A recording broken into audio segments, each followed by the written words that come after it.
تعالوا نشوف موضوع غريب جدا، محدش ركز فيه قوي، بس لو سألت نفسك عنه مرة هتقول فورا إزاي صحيح.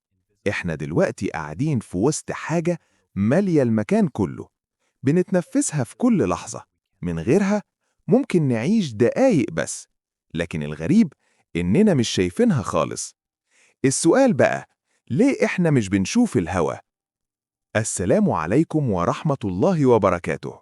معاكم محمد عامر، ودي قناة دماغ AI، المكان اللي هنفهم فيه الحاجات العادية بطريقة غير عادية. خلينا الأول نفهم الهوا عبارة عن إيه.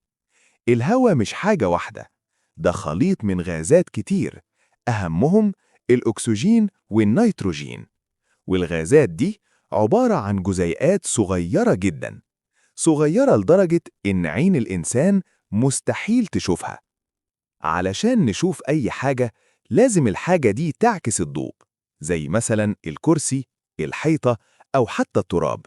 لكن جزيئات الهواء صغيرة جدا، والضوء بيمر بينها تقريبا بدون ما ينعكس. علشان كده عينينا بتشوف المكان وكأن الهواء غير موجود. طيب لو الهواء غير مرئي، ليه بنشوف السحاب؟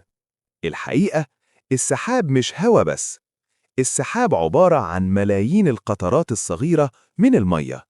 القطرات دي تعكس الضوء، علشان كده نقدر نشوفها بسهولة. في الحقيقة إحنا أحياناً بنشوف الهوا، لكن مش بشكل مباشر.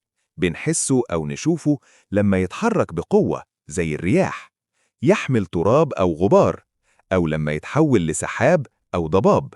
وقتها بس الهوا بيبقى مرئي شوية. والأغرب إن الهوا اللي حواليك دلوقتي وزنه تقريباً حوالي 5 مليار طن حول الأرض، لكن لأننا عايشين جواه طول الوقت مخنا متعود عليه، فبيخلينا نحس إنه مش موجود أصلاً. يعني باختصار، إحنا عايشين طول حياتنا جوه حاجة ضخمة جداً، لكن عينينا مش قادرة تشوفها. وده واحد من أغرب الحاجات في الطبيعة. لو عجبتك المعلومة دي، اشترك في القناة، علشان في دماغ AI لسه في حاجات أغرب بكتير هنكتشفها سوا.